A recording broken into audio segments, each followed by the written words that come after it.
Hi guys, welcome to my YouTube channel. It's time to pillow talk.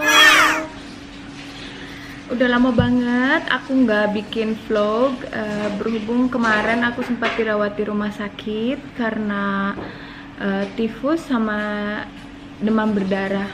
Aku di rumah sakit 4 hari, jadi aku nggak ngevlog sama sekali, bener-bener harus istirahat. Oke guys, sekarang aku mau cerita ke kalian. It's my story in my life.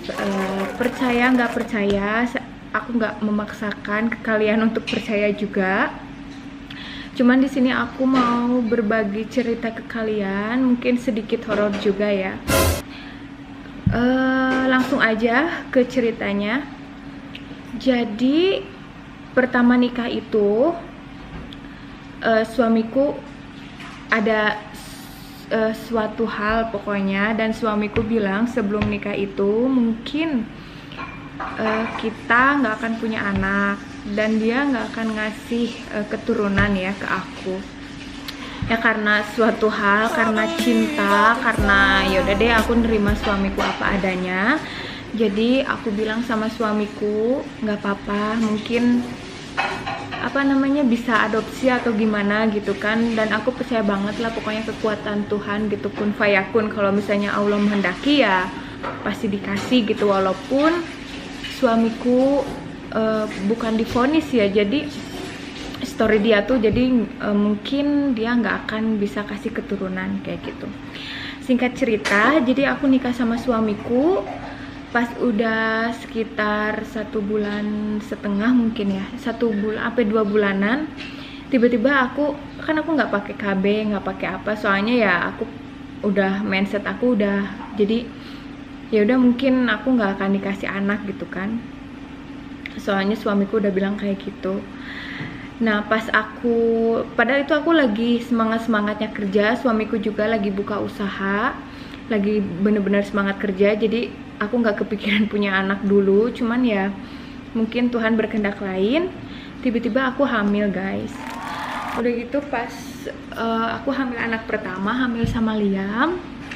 Aku hamil anak pertama sama Liam, tapi sebelum hamil itu aku tuh dimimpiin sama beliau. Ini aku tunjukin ke kalian. Itu yang ada di lukisanku, kalian tahu ya itu. Gak usah disebut lah ya namanya, cuman kalian pasti tahu lah ya ini siapa. Sebelum aku hamil itu aku dimimpiin pas lagi tidur, jadi posisi aku tuh lagi terlentang gitu guys, lagi terlentang tidur. Terus tiba-tiba di kaki aku tuh berdiri sosok beliau gitu. Itu tuh aku di antara mimpi sama sadar gitu. Kalau di Sundanya tuh kayak erep-erep gitu loh, kayak gimana ya, erep-erep tuh nggak tahu kalau bahasa Indonesianya apa ya. Kalau di Sunda sih erep-erep gitu, antara mimpi, jadi kayak mimpi tapi ngerasa sadar gitu, kayak ngeliat gitu kan. Nah beliau itu berdiri bener-bener cantik banget, dan aku gak bisa ngomong apa-apa, gak bisa gerak, pokoknya nggak bisa gerak, mau lari nggak bisa, pokoknya aku bener-bener tidur terlentang, dan aku kaget juga kan. Didatengin sama beliau, berdiri di kakiku, katanya gini, titip anak ibu gitu. Terus kan aku nggak ngerti maksudnya anak itu anak apa gitu kan, aku nggak ngerti gitu. Nah sebelum aku bilang sama orang tuaku, karena mungkin aku pikir itu ya udah deh mimpi aja gitu kan, bunga tidur gitu, nggak mungkin juga kenyataan gitu kan. Cuman bilang titip anak ibu, cuman itu aja. Nah pas aku udah 1 bulan setengah, mungkin sekitar 2 bulanan, tiba-tiba aku tes. Soalnya aku aneh banget gitu kan, pengen makan ini, pengen makan itu gitu kan, terus pengen rujak malam-malam gitu kayak orang ngidam gitu kan. Pas aku cek itu iseng-iseng, ternyata aku positif hamil.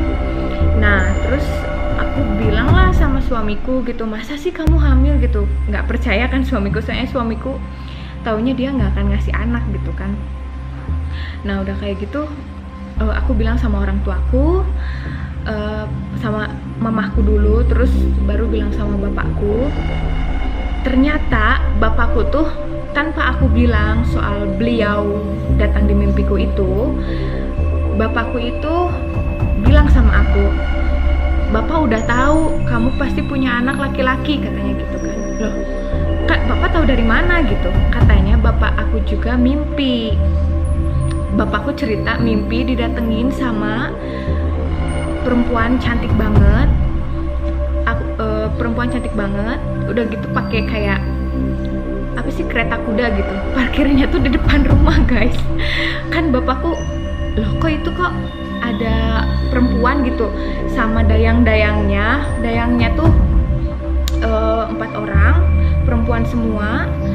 Terus di ini ular juga, dikawal sama ular juga, katanya tuh parkirnya tuh pas di halaman rumahku. Kan lucu banget ya. Terus bilang kayak gini, "Saya mau titipkan anak saya gitu kan ke anakmu, anak laki-laki," katanya gitu kan. Wallahu alam sih, aku percaya nggak percaya, soalnya aku nggak terlalu percaya guys sama yang kayak gitu. Soalnya ya Allah, modern gitu kan, sekarang tuh tahun modern gitu kan, jadi nggak percaya gitu soal begitu-begituan. Nah, pas udah dikasih tahu tuh baru aku cerita ke orang tuaku kan, "Pak, ternyata aku juga emang sebelum aku tahu hamil itu, aku itu didatengin sama beliau gitu." Saya panggilnya ibu ya, soalnya perempuan beliau itu. Saya didatengin sama ibu, jadi bener-bener berdiri. Pasti saya cerita aja sama bapak saya gitu, didatengin sama beliau. Terus kata bapakku, "Loh kok sama?" gitu kan. Terus bapakku itu diliatin anaknya tuh, jadi ini saya titip anak saya, ini laki-laki. Jadi bener-bener anak aku tuh ya si Liam itu, jadi sebelum baru aku hamil itu sekitar 1 bulan, mungkin baru 1 bulan tuh anak tuh katanya, kata bapakku tuh sama ibu tuh diambil dari perut aku katanya ya. Padahal kan perut aku tuh belum gede sama sekali, diginiin itu jenis kelaminnya tuh laki-laki gitu, jenis kelaminnya tuh laki-laki gitu kan. Nah udah kayak gitu, pas kan aku penasaran, oh mungkin bapak juga cuma mimpi gitu kan, nggak percaya soal kayak gitu kan. Nah udah kayak gitu, pas udah sekitar 3,5 bulan, pas aku hamil, pas kehamilan 3,5 bulan mau 4 bulan, terus kan aku USG ke rumah sakit ya di Bali. Itu USG-nya tuh kayak 4 dimensi gitu, bener-bener ngeliatin jenis kelaminnya, semuanya, mukanya gitu kan. Pas dicek itu ternyata bener laki-laki anaknya. Aku juga kaget dong, kok bisa sama gitu sama kayak di mimpi bapakku gitu kan. Nah udah kayak gitu, aku bilang ke orang tuaku, ke bapakku, "Pak, bener anaknya laki-laki," gitu kan. Nah hamil Liam itu nggak mudah, bener-bener nggak mudah banget. Pas kebetulan suamiku kan, aku sama suamiku tuh udah dari nol guys. Pas nikah tuh kita tuh, aku tuh bukan nikah sama bule kaya gitu kan. Pas aku baru nikah tuh, kita tuh tinggal di kos-kosan mungkin sepetak lah ya, cuman ada AC dan kita beli tempat tidur di bawah itu. Suamiku bilang itu box room, jadi kayak box, kayak kos-kosan di Indonesia kayak gimana sih gitu kan. Tempat tidur AC, terus kamar mandi nggak ada air panasnya, cuman ada dapur sepetak, dan kita jarang masak banget soalnya bener-bener nggak ada ventilasi buat masak gitu kan. Terus pas hamil Liam itu bener-bener lagi sulit banget kita itu keuangan. Suamiku kan masih kerja di orang, di Raja Ampat di kapal jadi instruktur diving. Udah gitu pulang ke Bali 2 minggu sekali. Gajinya emang lumayan besar lah untuk Indonesia rupiah, cuman kan habis di ongkos ya guys, habis di ongkos gitu. Terus pas hamil Liam 5 bulan, suamiku tiba-tiba ada yang nawarin, suamiku, kita itu nggak punya uang sama sekali. Suamiku itu ada yang nawarin kapal, suamiku kan kerja di kapal ya, ada yang nawarin kapal secara cuma-cuma gitu. Ternyata ya namanya juga usaha kan, naik turun gitu kan, bangkrut gitu, bukan bangkrut ya, jadi nggak jelas lah, itu emang dikasih gratis gitu kan kapal itu. Cuman ternyata yang punya kapal pertama itu punya masalah sama pihak kedua gitu. Jadi ya udah nggak kami ambil. Lanjut ke anakku ya.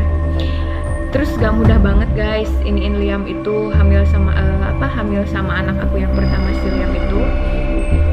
Kalau di Bali itu bener-bener kita tuh harus jadi di Bali itu kepercayaannya tuh masih kental banget. Kayak peribahasa itu dimana dimana bumi berpijak, di situ langit dijunjung. Jadi kita tuh harus menghormati, walaupun kita kan pendatang, jadi kita harus mau nggak mau kita ya percaya dengan adat istiadat Bali gitu guys. Setiap aku belanja ke tukang sayur itu pasti dibekelin sama bawang merah guys. Kalau misalnya ditanya gini kan, kamu itu lagi hamil? Iya bu, misalnya kamu bawa ini enggak misalnya sesuatu gitu kan, enggak bu, harus bawa apa gitu, ini bawang merah, dibekelin. Katanya tuh barangkali diambil leak lah atau apalah gitu ya. Tapi ya saya percaya. Jadi sebenarnya saya nggak percaya, cuman ya menghormati lah ya gitu kan, menghormati adat istiadat di Bali ini. Nah, singkat cerita, terus pas aku lagi hamil 5 bulan itu, kita pindah dari kos-kosan yang box itu ke apartemen. Masih sedikit elit lah ya gitu kan, apartemen tapi masih satu daerah di Denpasar sana, di Glogor Carik, ada alamatnya di Glogor Carik. Nah, pas aku hamil 6 bulan 7 bulan itu, aku tuh sering sakit-sakitan. Udah itu sering pendarahan gengs, sering mungkin kecapean karena bantuin kerja juga kan, sering perdarahan. Tapi Liam itu kuat banget alhamdulillah dan bisa dipertahankan. Terus aku tuh sering banget sakit di belakang ini gengs, di sini nih. Nah, sakit banget kan. Udah sampai 2 bulan aku pulang ke rumah orang tuaku di Bandung. Terus nggak sembuh-sembuh nih, tiba-tiba adik aku itu kayak emang aku kalau misalnya sesuatu itu aku jadi pas gara-gara didatengin beliau itu, kalau ada sesuatu aku tuh suka dimimpiin gitu loh. Kayak misalnya dimimpiin ular lah gitu kan, tiba-tiba misalnya ada didatengin ular, badannya tuh ular, kepalanya tuh kayak manusia gitu, sosok laki-laki gitu kan, pakai kayak udeng atau apa ya, kayak ini orang Bali gitu kan. Kadang-kadang didatengin kayak gitu, katanya tuh mau ikut, katanya kan seneng sama aku sama anakku jadi ikut gitu. Terus dimimpiin ngebelit di sini kan. Terus pas lagi pulang ke Bandung, kebetulan kan itu hari Jumat dan aku jalannya tuh masih bongkok karena bener-bener sakit banget. Jadi sakitnya tuh di sini sampai ke dada gitu. Sampai dipijit sama jempol itu nggak kerasa. Jadi di dalam banget sakitnya tuh, di dalam tulang. Sampai aku tuh tanya sama mamaku, "Mah, pakai ulekan aja gitu." Dipijitnya tuh bener-bener pakai ulekan, itu yang ulekan kayu guys, yang di gitu kan. Baru kerasa gitu. Terus bapakku bilang, "Kamu masih sakit?" "Iya pak," aku bilang gitu kan. Kayak gitu. Aku kira kamu udah sembuh gitu, soalnya kan aku udah pulang ke rumah orang tuaku, ke Bali pun masih sakit gitu. Nah kebetulan pas lagi hari Jumat itu ada temannya bapakku yang bisa kayak ruqyah gitu kan ya, kalau di Muslim itu ruqyah. Nah udah kayak gitu, pas lagi di ruqyah gitu, dan lagi di ruqyah itu tiba-tiba adik aku tuh kayak kesurupan gitu pakai bahasa Bali.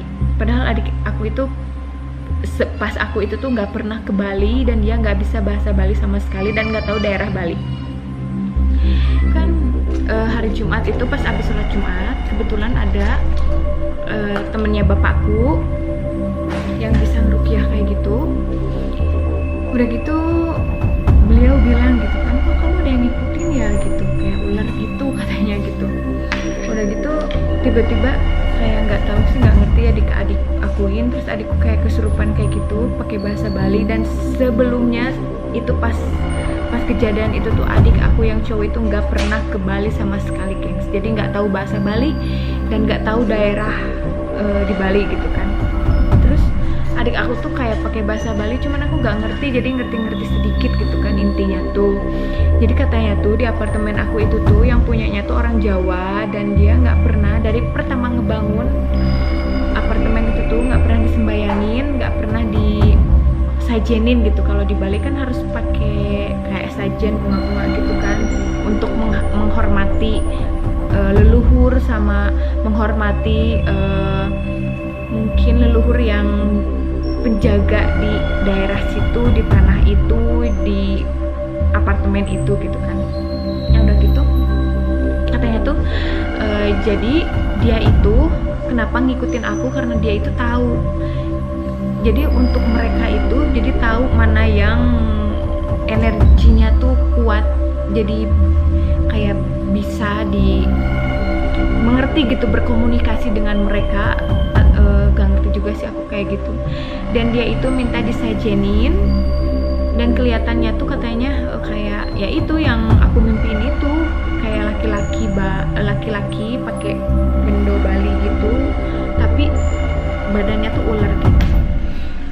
Ngeri banget sih kalau misalnya lihat aslinya gitu kan. Nah, udah kayak gitu katanya tuh minta kayak disajenin, dikasih bunga, udah gitu kayak dihormati lah bahwa dia itu ada di sana gitu kan. Kayak kopi, rokok gitu kan, ya senormalnya sajen yang biasanya di Bali disembahin gitu kan. Cuman kan aku nggak ngerti kayak gitu-gitu gitu kan.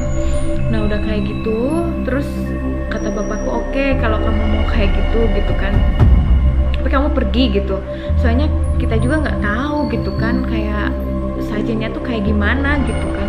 Ya nanti saya bilangin, aku bilang nanti saya bilangin sama yang punya apartemen, karena yang kebetulan yang punya apartemen itu bukan orang Bali. Mungkin pas bikin apartemen itu udah jadi itu nggak disembayangin, nggak ada upacara seperti di Bali. Kayak ya kalau biasanya di Bali kan kalau misalnya kita bangun sesuatu itu kayak diupacarain gitu kan, kayak sajen, upacara kayak gitu. Nah udah kayak gitu, pas udah dia pergi, tiba-tiba ada lagi masuk gengs ke badannya adik aku, tapi itu perempuan. Dia nangis katanya, dia dari daerah Karangasem katanya. Cuman dia udah lama banget di sana sebelum banyak bangunan-bangunan di daerah Glogor Carik itu, jadi pas masih rawa-rawa gengs. Jadi mungkin udah tahu kapan, 20 tahun yang lalu atau 40 tahun yang lalu, intinya sebelum ada bangunan-bangunan di Glogor Carik. Dan Glogor Carik itu rawa katanya kan, nggak ada bangunan sama sekali, sawah. Jadi dia itu katanya tuh dibunuh dan diperkosa sama pacarnya di daerah situ. Makanya dia itu mau disempurnain guys, dan banyak banget katanya arwah-arwah yang mati, yang meninggal belum sempurna di daerah sana itu, di daerah Bali itu, di daerah Glogor Carik itu, dan minta disempurnain gitu kan. Cuman ya udah, kita kan bingung ya sempurnainnya gimana gitu kan. Dan beliau bilang juga, saya Hindu gitu dari Karangasem, saya minta disempurnakan karena saya meninggalnya tuh nggak wajar, saya diperkosa dan dibunuh sama pacar saya, dan sekarang saya diem di apartemen itu yang aku tempatin. Kalau dari kasat mata sih biasanya apartemennya tuh nggak seseram yang, maksudnya tuh yang kayak banyak penghuninya atau gimana gitu kan, bener-bener modern gitu. Cuman kan kita nggak tahu itu makhluk kasat mata gitu ya, jadi nggak kelihatan sama sekali gitu kan.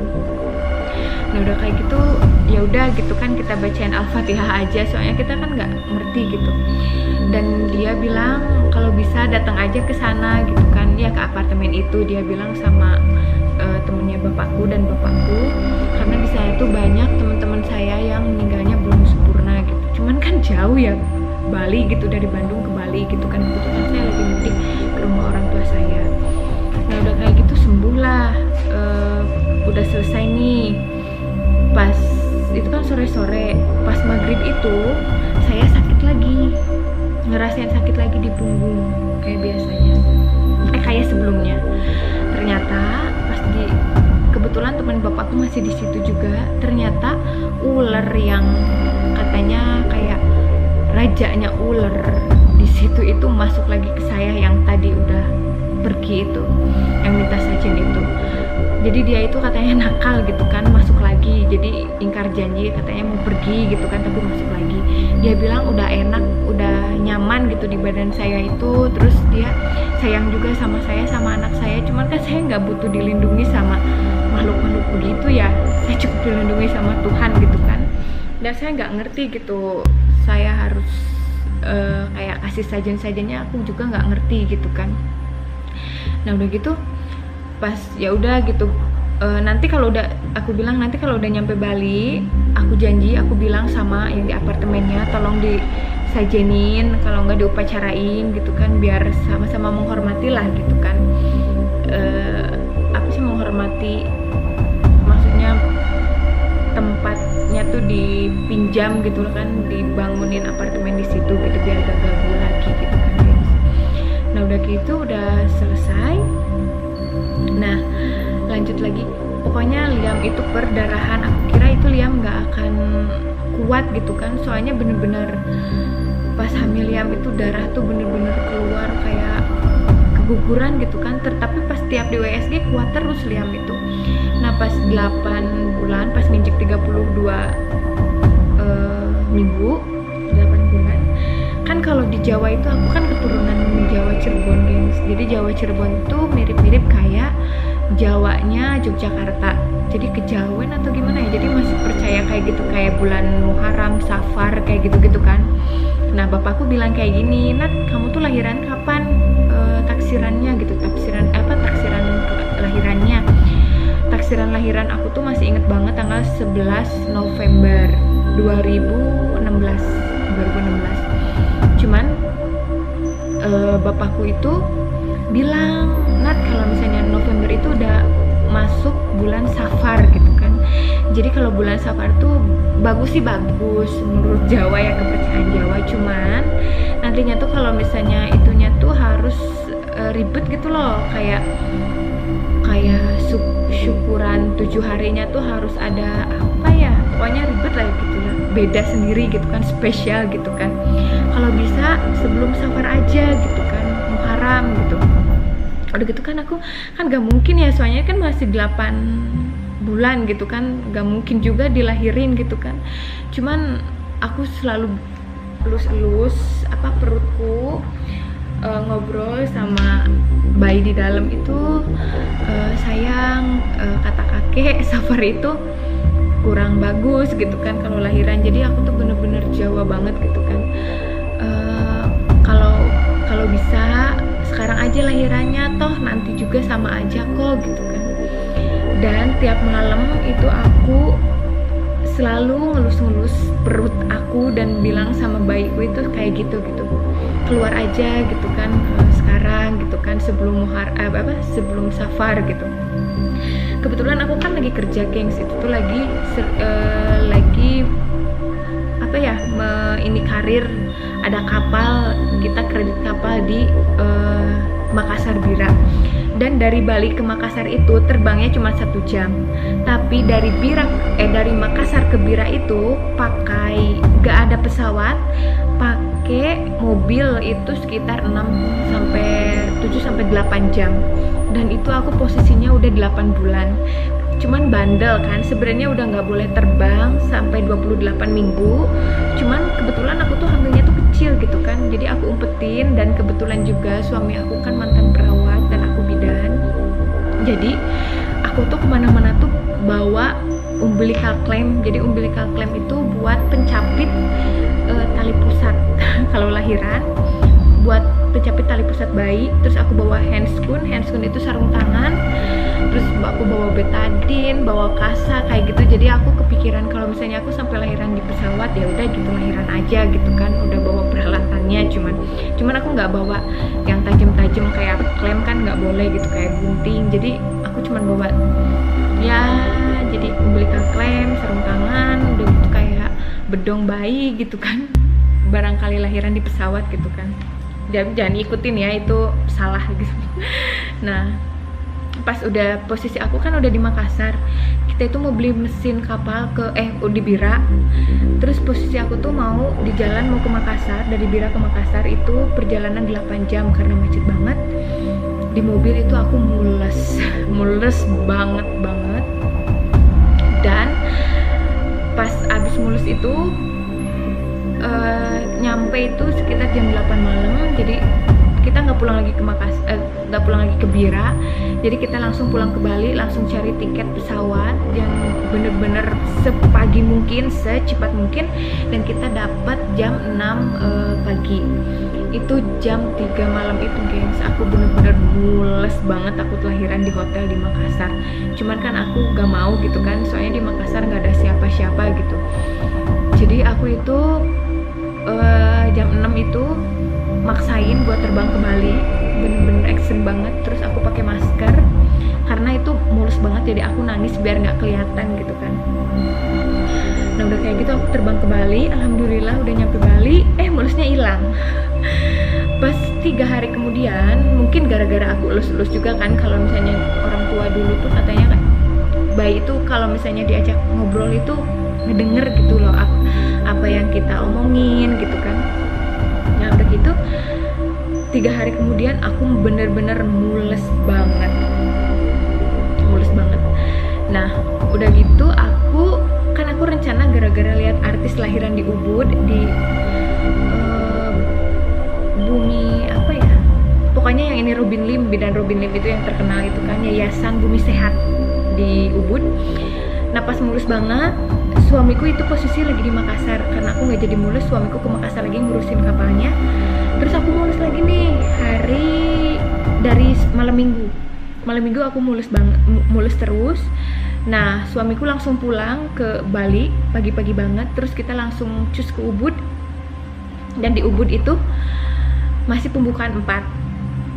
Ternyata udah pembukaan 4 dan posisi itu masih 32 minggu alias 8 bulan. Pas di sana itu aku kan pengen banget dilahirin sama Robin Lim. Ternyata ibu Robin Limnya itu sakit, gengs. Jadi aku bener-bener kecewa di sana. Terus kan namanya juga yayasan ya, foundation gitu. Banyak kok artis yang lahir di sana. Tapi sama Robin Lim ya, makanya aku pengen ikut-ikutan lahiran sama Robin Lim. Tapi ternyata Robin Limnya sakit, jadi mau gak mau aku takutnya lahiran kan kalau balik lagi ke Denpasar aku lahiran di jalan. Jadi aku sama suamiku di sana sewa villa, ada adikku juga Rizky, sewa villa di Ubud sampai sore. Dan aku udah gak kuat banget, aku kira itu udah pembukaan lengkap atau pembukaan 8, pembukaan 9. Aku kembali lagi ke Robin Lim, ke Bumi Sehat. Ternyata gengs masih pembukaan 4. Jadi aku benar-benar kecewa karena Robin Lim gak bisa bantu karena beliau lagi sakit. Jadi aku putuskan minta ke suamiku buat balik lagi ke Denpasar. Terus ke Denpasar ke klinik ada Pucuk Permata Hati. Jadi aku lahiran di sana, diinduksi segala macem karena gak maju-maju gitu kan, namanya juga anak pertama ya. Cuman ya kadang gak sabaran gitu kan dokter sama bidannya gitu kan. Diinduksi terus bener-bener sakit banget. Udah lahir nih, pas udah lahir aku pas udah lahir itu soalnya kan gak keluar-keluar, aku sempet marah gitu. Gimana sih nih, aku marah sama beliau, sama ibu ini, sama ibu gitu kan. Gimana sih katanya nitip anaknya gitu, tapi ini mulusnya banget gitu kan. Kalau mau ya bantu gitu kan. Aku dengan datarnya ngomong seperti itu. Dan tiba-tiba udah lahir nih, tiba-tiba lahir hari Senin jam 5 itu udah anakku lahir. Terus aku dimimpiin juga katanya tuh makasih gitu kan, anaknya udah lahir gitu, jaga baik-baik gitu kan. Terus kayak aku tuh kayak dikasih satu mutiara, katanya kalau ada apa-apa tuh ini aja bacain kayak ya bismillah misalnya 3 kali atau 11 kali, lupa lagi. Aku terus ini mutiara gitu kan.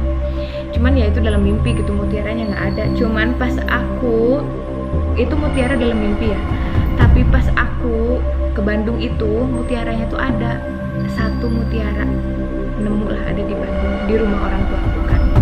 jadi nyambung gitu sama mimpi itu. Terus gengs, Liam itu bener-bener kuat banget, dibawa kemana-mana tuh, dibawa kerja kayak ke Raja Ampat gitu kan, masih bayi itu aku bawa ke sana-sana tuh nggak pernah sakit. Dan dia tuh, Liam itu seneng banget kalau tinggal di kapal kayak di laut gitu, dia tuh seneng banget sama air tuh, seneng banget. Kalau udah naik kapal, Liam umur sekitar 2 minggu apa 3 minggu, jahitanku masih sakit itu aku bawa ke Lombok karena ngurusin kapal di sana. Dan Liam itu seneng banget tinggal di kapal, gak tahu kenapa, jadi Liam itu seneng di lautan gitu kan. Terus kelebihan Liam itu waktu kecil itu mama aku sih yang nemuin, jadi matanya tuh ya jadi nggak sama gitu kan, cuman kadang kalau capek aja nggak sama, cuman kalau biasa ya kadang sama gitu kan. Kalau kata bapak aku sih katanya itu cirinya Liam kayak gitu. Terus Liam itu aku nggak tahu sih ya anaknya indigo atau enggak. Dan Liam itu kalau misalnya dia ke tempat baru itu, kalau dia nggak suka itu nangis banget. Mungkin aku nanti cerita di vlog berikutnya soal mistis-mistis apa yang diceritain anakku, walaupun Liam masih 3 tahun dan dia suka cerita soal ada inilah ada itulah gitu kan. Mungkin aku nanti cerita di vlog berikutnya ya. Jadi intinya ya seperti itu gitu kan. Jadi aku punya anak pertamanya dimimpiin sama Ibu Ratu Pantai Selatan, sama beliau lukisan ini. Makanya aku gak tahu kenapa kan, biasanya aku takut ya sama yang gini-gini tuh, tapi aku seneng banget ini sampai aku beli ini lukisan. Di sana itu banyak lukisan, yang ngelukis itu orang Sukabumi, ada di Bali di Jalan Raya Kuta, itu semuanya tuh lukisan ibu semua. Tapi nggak tahu kenapa aku jatuh cinta banget sama lukisan ini, yang ini. Jadi lukisannya tuh kayak hidup gitu loh, kayak gimana ya, tapi teman-teman aku tuh kayak ketakutan gitu. Terus ada juga kalau tamu tiba-tiba nanya gitu kan, kok ada lukisan ini gitu, nggak tahu kenapa aku seneng banget. Dan aku punya 3 lukisan, cuman nggak aku pasang semuanya karena tahun kemarin aku pindahan, jadi udah terlalu banyak lukisan, jadi nggak aku pasang. Mungkin nanti ya kalau misalnya ada tempat lagi aku pasang lagi gitu. Dan rencananya aku pengen beli lukisan ibu baru gitu kan, lukisan baru beliau gitu kan ya. Di sini aku cuma cerita ke kalian story tentang anakku, kehamilan aku yang pertama. Aku percaya sih ya, maksudnya tuh percaya tuh selain dunia kita tuh ada dunia lain gitu yang berdampingan dengan kita, cuman ya saling menghormati aja. Dan aku pun gak pernah ngeliat nyatanya seperti ini gitu kan wujudnya pas aku bener-bener bangun. Paling aku dalam mimpi gitu, dimimpiin terus kayak erep-erep gitu kan di Sundanya gitu kan ya. Aku gak minta kalian untuk percaya juga, cuman aku just tell my story. Aku cuman sharing ke kalian cerita hidup aku, cerita kehamilan aku waktu hamil pertama gitu kan. Bermulanya tuh ya dari situ gitu gengs. Oke, mudah-mudahan menghibur. Mudah-mudahan kalian suka dengan ceritaku. Sampai ketemu di vlog berikutnya Pillow Talk. Jangan lupa subscribe, share, dan komen, like. Bye-bye. Sampai ketemu di vlog berikutnya, di cerita berikutnya. Mungkin nanti aku bakal cerita ke kalian, sharing cerita tentang hidup aku. Mungkin ada mistis sedikit ya, kebetulan aku tinggal di Bali.